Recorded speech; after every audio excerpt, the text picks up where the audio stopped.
안녕하세요. 성형외과 전문의 윤석호입니다. 오늘은 비염코, 기능코 성형수술에 대해서 한번 제가 급하게 준비를 해봤습니다. 요즘 겨울이 돼서 그런지 코막힘 증상이나 비염 이런 거에 대한 문의가 많이 오고 있고, 그와 동시에 코 수술을 할 수 있는지 이런 문의가 급증하고 있습니다.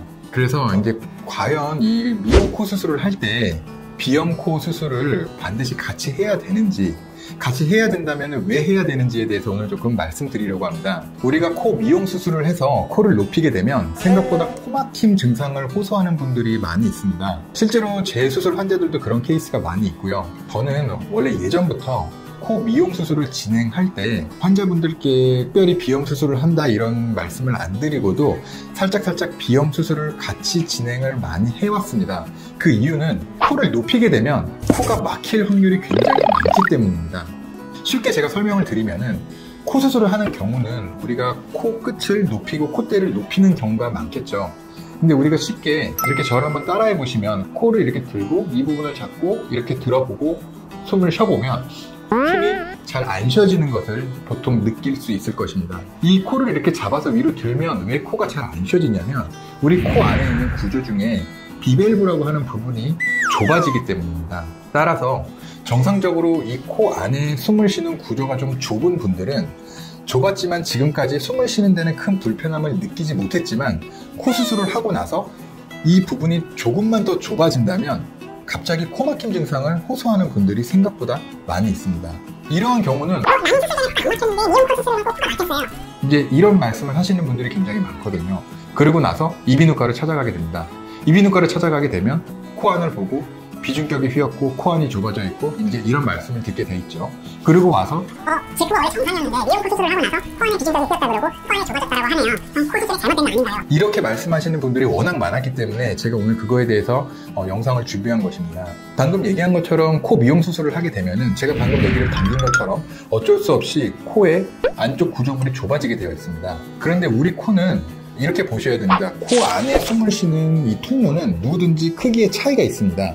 근데 이 통로가 이렇게 좁아진다라고 해서 점점 코가 더 막히는 것은 아니고요. 어느 정도 좁아질 때까지는 코막힘의 증상을 대부분 느끼지 못하고 있습니다. 근데 어느 단계를 딱 지나는 순간 갑자기 코막힘 증상을 느끼는 거죠.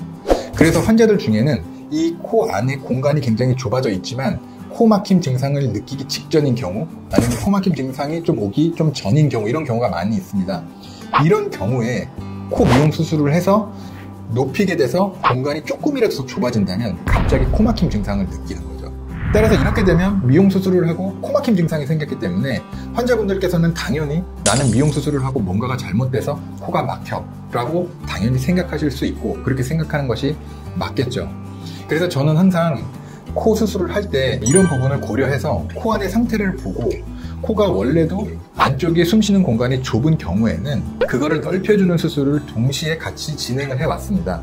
그렇게 해야만 수술 후에 코막힘 증상을 느끼는 그런 환자분들을 최소한으로 줄일 수 있기 때문입니다.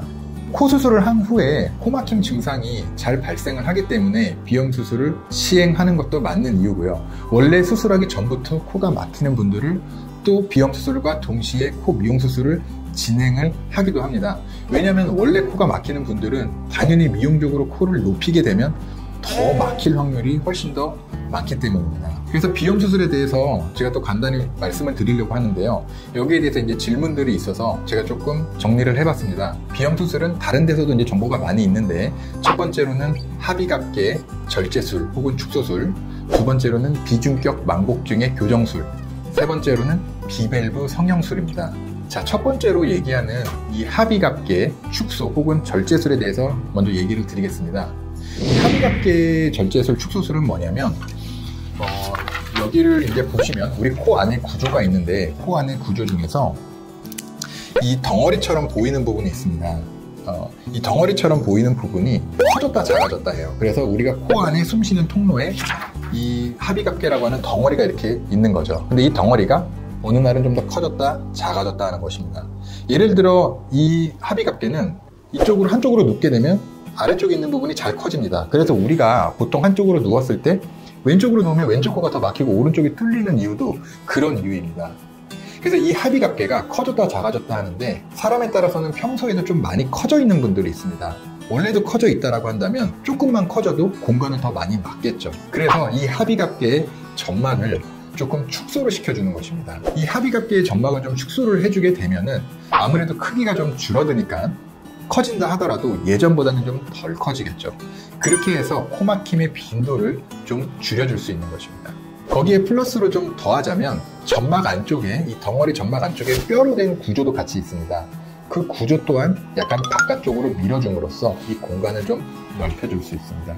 이 두 가지 수술 방법을 통해서 하비갑계 절제, 하비갑계 축소 수술을 해주는 것입니다. 간혹 저희 환자 중에 이렇게 컴플레인 한 분이 있으세요. 하비갑계 축소 수술을 했는데 코막힘이 수술한 지 이제 얼마 안 됐을 때 코막힘 증상이 계속 있고 하비갑계를 안쪽을 들여다봤다, 이비인후과 가서 봤는데 오히려 수술 전보다 더 부어있고 코가 더 막히는 것 같다, 이렇게 말씀하시는 분들이 있는데요. 물론 이거 어느 정도 맞는 얘기입니다. 왜냐면 하비갑계를 쉽게 얘기하면 이렇게 지진다라고 얘기하는데 우리가 이제 전기 소작기나 초음파 기구 등을 통해서 이 점막을 축소시켜주게 됩니다. 근데 이 축소를 시키게 되면은 그 부분에 축소가 되면서 처음에 피딱지가 앉게 되고 붓게 돼 있습니다. 그럼 이 피딱지가 떨어져 나가면서 이게 힐링되는 과정이 필요한데요. 이 힐링되는 과정이 좀 오래 걸리는 분들이 있습니다.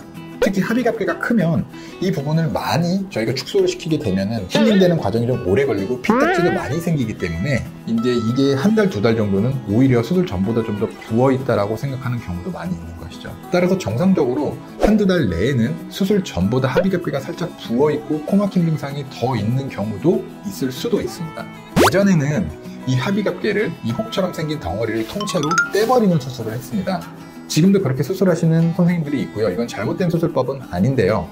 이렇게 하비갑계를 그냥 통으로 날려버리면 장점은 숨 쉬는 데는 굉장히 편해지겠지만 이 하비갑계 자체의 기능인 코 안을 약간 습윤하게 유지시켜주는 기능이 있는데 그 기능을 잃어버리기 때문에 또 다른 많은 부작용이 생기게 됩니다. 근데 이 부작용이 생겼을 때 이거를 완전 떼버리면 회복할 수 없기 때문에 요즘은 보존적으로 줄이는 수술이 현재는 대세로 하고 있는 방법이고요. 물론 재발을 굉장히 잘하기는 하지만 이거를 줄이는 수술 혹은 시술은 간단한 수술이기 때문에 만약에 재발을 하더라도 다시 수술 혹은 시술해주는 방법으로 하고 있습니다.